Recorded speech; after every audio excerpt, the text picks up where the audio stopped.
Shri Gurubhyo Namaha. This is our second session on karma, something that touches all our lives. So Venkatji is with us. He will start with a prayer. Shri Gurubhyo Namaha Harihi Om Shankarupena Machittam Pankikritamabhujjaya Kinkariyasya Samaya Shankaracharyamashrage Prahladavarado Devo Yo Nrisimhah Paro Harihi Nrisimhopasakam Nityam Tam Nrisimhagurum Bhaje Shri Satchidananda Shivabhinavya Nrisimha Bharatyabhidanyatindran Vidyanidhim Mantranidhim Sadatmanishtan Bhade Manavashambhurupan Sadatmadhyana Vishayebhyah Parang Mukham नौमि शास्त्रेषु निष्णातं चन्द्रशेखरभारतीं विवेकिनं महाप्रज्ञं धैर्यौदार्यक्षमानिधिं सदाभिनवपूर्वं तं विद्यातीर्थगुरुं भजे भारतीकरुणापात्रं भारतीपदभूषणं भारतीपदमारूढं भारतीतीर्थमाश्रये विद्याविनयसम्पन्नं वीतरागं विवेकिनं वन्दे वेदान्ततत्त्वज्ञं विदुशेखरभारतीम् ओम्. Our last session was very fruitful. Shri Venkatji will sum it up quickly. I also have another question for this session, Venkatji. After summing up, can you tell us something about Nishkama Karma, which is so important, but which seems to be difficult for practicing in daily lives, in worldly life? After summing up, please go into this question. Sure. So in the last session, we had a very quick recap on what is karma, and we had classified in two different ways. One, through the instruments of action. So we looked at the Kayika, Vachika, Manasa karma, karma or actions that have been performed by the body, Kayika, Vachika through the organ of speech, and Manasa through the mind. So all of these, including your thoughts, are considered to be karma. And the basis of Sanatana Dharma is this karma theory. And everything in Sanatana Dharma, essentially the entirety of samsara, is due to the effects of this karma. So this karma brings about both positive results and negative results.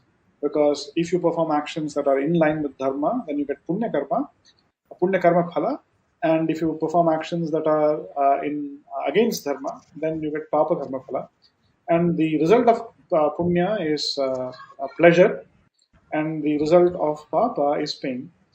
And so one way of classification is through the instruments of the performance of these actions. So including thought is also an action. And the other way of looking at it is in terms of like a temporal way of classifying karma. And we looked at sanchita karma being the all the karma that we are carrying around since time immemorial, because samsara is anadi, it's beginningless in Sanatana Dharma, and therefore all the karma that we have performed in all our past lives is called sanchita karma.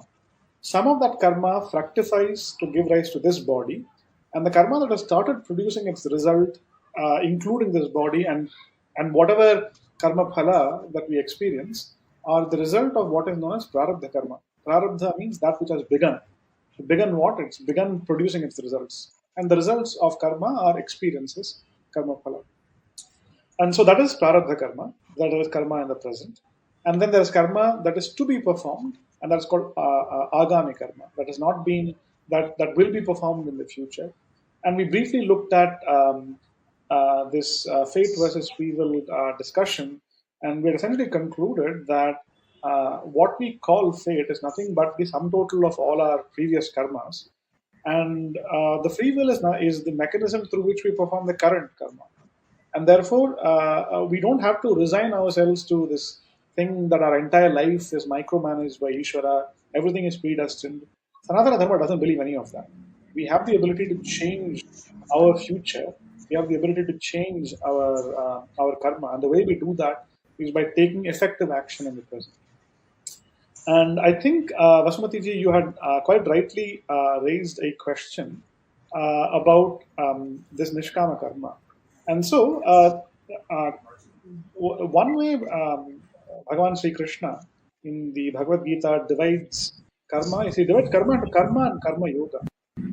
So he's and the reason for that is because there is a subtle difference between karma and karma yoga. And so, nishkama karma, or karma that is performed without a desire for the results of that karma, are called is called nishkama karma, and such an action is karma yoga. So, and the result of that is what Bhagavan Bhashyakara says. Uh, in order for jnana to arise, our minds should be sufficiently pure. So, in the Bhagavad Gita Bhashya, for example, Bhagavan Bhashyakara says, Shastracharyopadesha shamadamadi samskritam manaha atmadane karanam. That is, the mind is the instrument for the rise of knowledge. It is through the mind that one gets to know the true nature of the self. But all our minds are actually quite polluted, quite dirty, and they're polluted by the fourfold enemies, dushta chatushtayam, as we say. And the fourfold enemies that we have are raga, that is this liking for things, attraction towards things, dvesha, being hatred or aversion towards certain things, and then there is the ahamkara, or the sense of the ego, and mamakara, the sense of mind. So these four things are polluting our minds. And a mind that is polluted by these four aspects is not capable of being able to perceive the highly subtle self. And so, therefore, in order for that mind to become a karanam, the Vishesha Karanam for Atma Darshana, Shankaracharya says, Shastracharya Upadesha Shamadamadi Samskritam Manaha. Samskritam means purified. And it's purified by what? By the qualities such as Shama, Dama, etc. These are qualities for which manifest itself as Chitta Shuddhi. And then that's one aspect. And the second aspect is the Shastracharya Upadesha. The Upadesha by an Acharya of the Shastra, the Veda. So the Veda Pramana as taught by a Guru to a qualified candidate. And such a mind which is blessed with those aspects is the means for this. So Shankaracharya, for example, so in the Gita, essentially Krishna gives a few qualities as to what that is. So he says, Sukha dukkhe same kritva labha labho jaya jayau tato yuddhaya yujyasva naivam papam avapsyasi. So how do you perform karma? So Krishna says, you need to keep sukha and dukkha as equal. Okay, treating happiness and sorrow, gain or loss, labha, alabha, jaya and parajaya, jaya jayo. So victory and defeat with equanimity, you engage in action. And if you perform action with such an equanimous attitude towards things, then you will not attain any sin. So one of the big question is, how can one have this nishkama karma?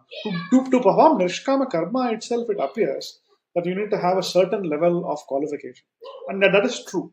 That is true.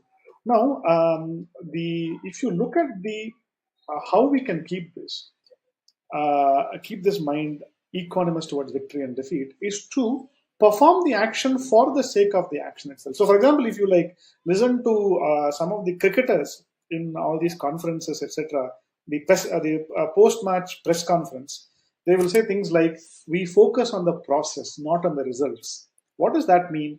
That means how that action is performed. That is the aim for these modern-day karma yogis. Now they perform it without controlling or desiring victory and defeat. Because what happens in our minds is, the moment you start aiming for victory, then the victory itself becomes an end in itself. And we forget about the process with which to do that. So a process-oriented approach, as opposed to a results-focused approach, is what cricketers talk about. And the reason for that is, in their case, it is very difficult to control the outcomes. Now, that is true for us also. So it's very difficult to control outcomes.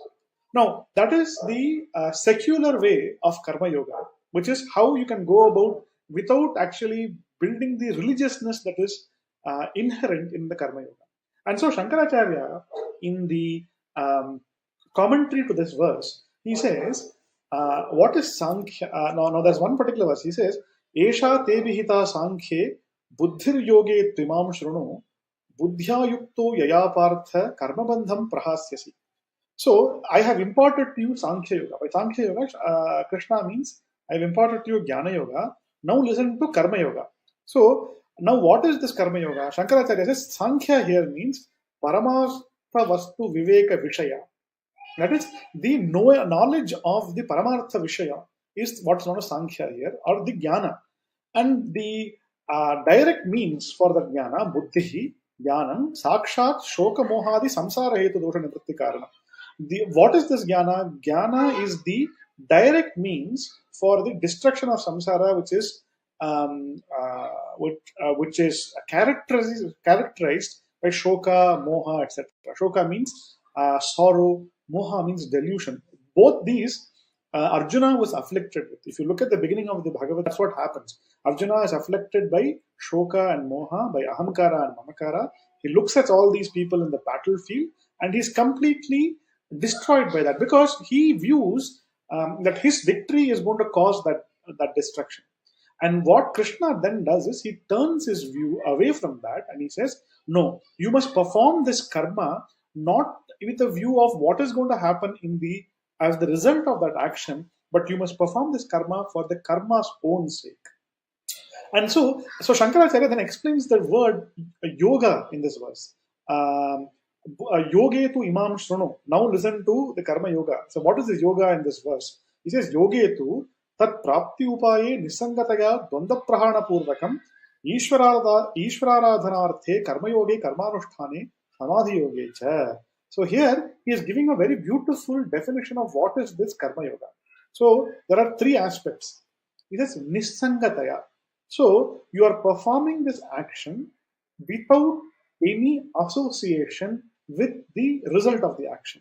So you are performing it to such an extent that you don't worry whether you are going to succeed or fail in the action.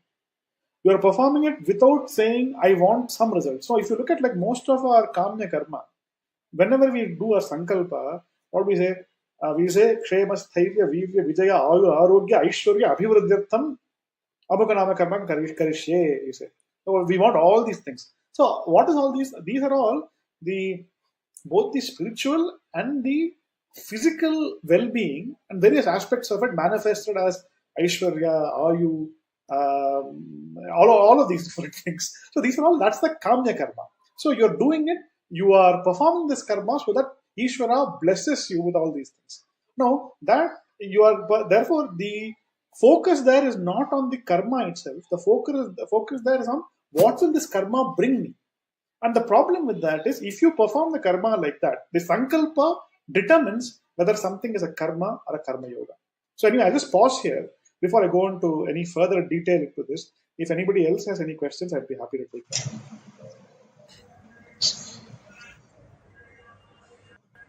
Yeah, namaskaram. As per the previous session, you have said that our karma determines our papa and hence future births in which we have to experience papa and punya. But Krishna has told Arjuna in Bhagavad Gita that you have the right to only your karma and not the results of it and all. But then does it imply that we are all bound in that ocean of samsara forever because of our karma? Very good, very good. That's a good question. Essentially, this is where there's one verse. Dureda hyevaram karma buddhi yoga dhananjaya buddhau sharanamannvicha kripanaha phalahetavaha. So he says all of those who are performing this karma with this desire for kshema, sthairya, virya, vijaya, arogya, aishwarya, abhiruddhi, they are all kripanaha. They are people to be pitied. Why are that? Because they are the causes for the results. And what is the phala here? Phala hetavaha. They are phala hetavaha. And the reason for that is because their actions are directly causing next birth. And that is next birth. So the cycle of samsara that you referred to, the reason for that is because of their sankalpa. What is the aim with which this karma is performed? And if the aim for the karma is this result, the karma will definitely give you that result. it will definitely give you another birth with which to experience that result. So this does not mean that everybody in samsara is therefore bound to forever be in samsara. No.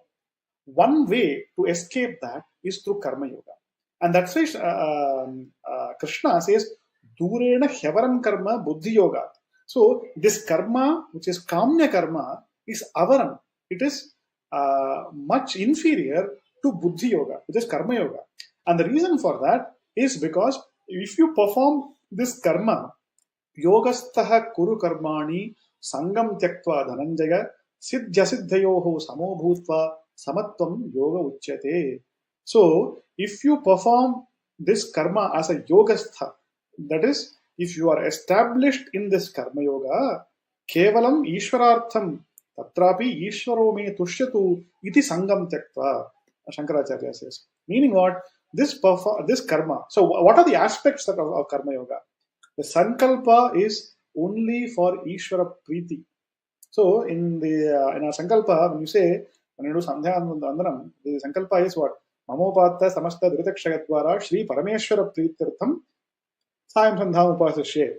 We say that. So what the focus of the sankalpa means what is the purpose with which I am doing this karma. It is a declaration. You are declaring to yourself and to Ishvara. And if your declaration is, I want only Ishvara Priti here, I am performing this Kevalam Ishwarartha. I am performing this primarily as a dedication to Ishvara. That is the process-focused approach of Virat Kohli that I spoke about. Yeah. So the performance of this is only towards the karma is an end in itself. I don't want anything else beyond that. And I am dedicating this to Ishvara. So the Ishvararpana Buddhi with which this is performed. And therefore, Shankaracharya draws a very subtle distinction here. He says, even the desire that Ishvara be pleased with me, what is the objective of Ishvara being pleased with me? It should not be that Ishvara is pleased with me and blesses me with all these things. With he's favorably predisposed to me, not because he's going to give me a whole bunch of different satisfy my different needs. No. That sangam also he had to renounce. You are performing it purely as a dedication for Ishvara. I want Ishvara to be pleased with me, not because it's going to give me some benefits, but I want him to be pleased with me just for its own sake.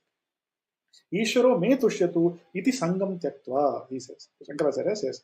And what is this a type of yoga? This phalatrishna shunyena kriyamane karmani. That means if you perform the actions without desiring the results, that is called nishkama karma. And what does that do? Kriyamane karmani sattva shuddhija jnana prapti lakshana siddhihi. So what will it give rise to? So when karma yoga is performed, that is, you perform the karma for this dedicating to Ishvara by renouncing the results of the action. You are only doing it primarily for Ishvara Tripti, Ishvara Priti. Then such a karma will automatically lead to Sattva Shuddhi, that is, the purity of the mind. And how does this purity of the mind manifest itself? It manifests itself in what is known as the Sadhana Chatushtaya Sampatti. So this is a fourfold qualification which is absolutely necessary for the rise of jnana. And the fourfold qualifications are: first, it is viveka, discriminating intellect. Your mind becomes capable of discriminating between the real and the unreal. What is real? What is ephemeral? What is eternal? What is temporary? That intellect, ability to distinguish between these two, is a sign of a pure mind. Second thing is that is viveka. Second is vairagya, which is a sense of dispassion towards the pleasures of life. So one is not overly attracted towards the pleasures that material life gives us. That is called vairagya. That is the second manifestation of mental purity. The third thing is mumukshutvam. So you have decided that the pleasures that the world gives you are ephemeral, and therefore I should not go behind that. What should I go behind then? What should be my true desire? My true desire should be mumukshutvam, that is a desire for mukti. Mokshasya ichha mumukshutvam. So that is the third purity. And finally, it is the Shamadama of the Sampatti. Shama, Dama, Uparama, Tiksha, Shraddha, Samadhana. So there's a sixfold characterization. Shama means control over the mind. Dama means control over the senses. Uparati means a sense of renunciation. Titiksha means forbearance. Shraddha means faith in the words of the Guru. And Samadhana means having mental equanimity. So, if you have these characteristics, that is the result of Karma Yoga. So, previously we talked about how karma, past, present, and future, how that led to samsara. Now, very briefly, we looked at Karma Yoga, how to start extricating oneself from samsara. And the means to extricate oneself from samsara, there's only one means, which is jnana. In order to get jnana, you need to have a sufficiently pure mind. How do you get a sufficiently pure mind? By performing Karma Yoga. What is Karma Yoga? Performance of karma, the nitya and naimittika karma, the renunciation of kamya karma, giving up the results of the action. How to perform it? You dedicate all the results to karma. You focus on the process, not on the outcome. And you are the sankalpa that you do is Ishvara Preeti only. It is not Shema Sthairya, Virya Vijaya, Ayur Arogya, Abhivriddhi, etc. And by doing that, you get the Sattva Shuddhi. And that Sattva Shuddhi, the Shamadamadi Samskritam Manaha, which is Atmadarshana Karanam, which is the mind which has been purified and with these qualities such as Shamadama, etc., that is Atmadarshana Karanam. That is the means with which one can know the Atma, and once that Atma is known, one is free from samsara. So hopefully this answers both the questions that we spoke about, how to perform karma in our daily lives as Karma Yoga. How should we become Karma Yogis? So we spoke about that briefly, and also how that Karma Yoga is the means to extricate oneself from samsara. Therefore, Krishna does not say, when he says karmanyevadhikaraste ma phaleshu kadachana, he does not mean to say you can only perform karma all the time, you are eternally bound in samsara. No. What he's actually saying is, ma karma phala hetur bhuhu, do not be the cause for further births. How? By performing Karma Yoga.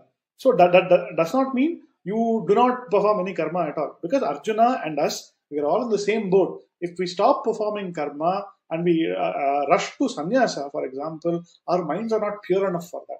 So, nate sangosta karmani, mate sangosta karmani.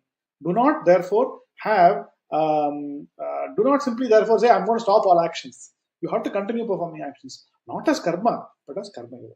So hopefully we have addressed this topic relatively briefly. I think there's a lot to cover, but since the time that we have available is relatively short, I will bring this talk to a conclusion.